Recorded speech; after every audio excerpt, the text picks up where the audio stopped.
Hi guys, welcome back to the channel. I want to talk to you guys about keeping your hands inside the ball and what exactly does that mean. That phrase is thrown out a lot. I don't think people truly understand what that looks like. So I'm going to kind of show you right here. Here's the ball on the tee. I'm in my batting stance. I'm about to take my swing. I want to keep my hands on the inner half of the ball so that my barrel can go to the back of the ball.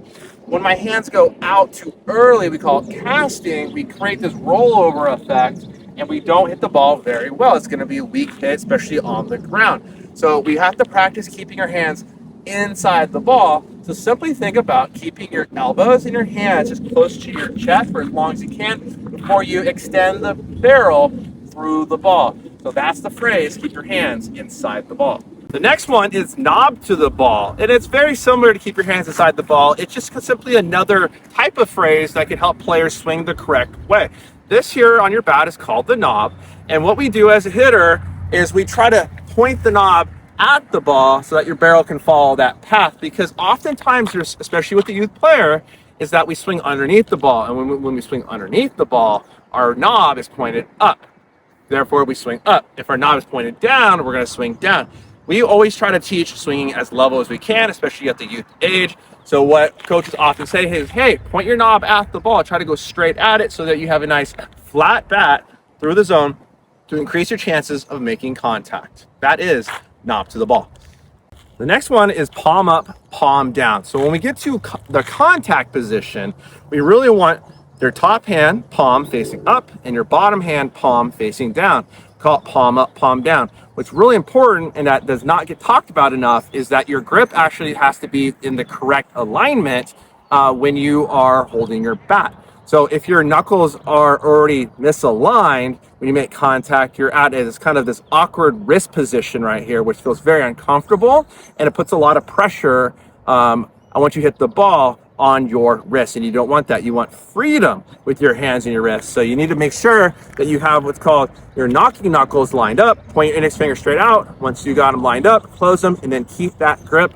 That's going to make it much easier to be at palm up, palm down.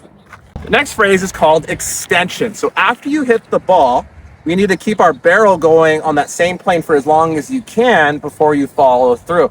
Oftentimes I see hitters where they hit it and then they kind of cut their swing off and then they follow through like this with their hands and their arms really close to their body. We need to make sure that we have our hands initially start close and extend through, get those arms out as long as you can, and then finish nice and high. That's going to create the maximum amount of power with your arms. My personal favorite phrase is going to be keep your head down at contact. What does that mean? Because guess what a lot of youth players think that actually looks like is this. Drop your head literally down. You don't want to keep your head down like this. You want to keep your head really still. So really the phrase should be keep your head still at contact. And what we do, that was not supposed to happen, oops, is to keep your head still for as long as you can, and then what will end up happening is that your chin will touch your back shoulder at the conclusion of your swing. That'll ensure that you kept your head still. That's the same thing as what the coaches are trying to tell you, is keep your head down at contact. What's very common, we all do this, even the adults, is that our head pulls off the ball. So our head's not staying still, we're not going to be able to see the ball, we're not going to make contact, right? So keep it as still as you can. Just think chin to shoulder. That's going to make a huge difference in your swing. All right, guys, this is Coach Bobby Brown. Please hit that like button, subscribe button for future content, and I'll see you guys in the next video.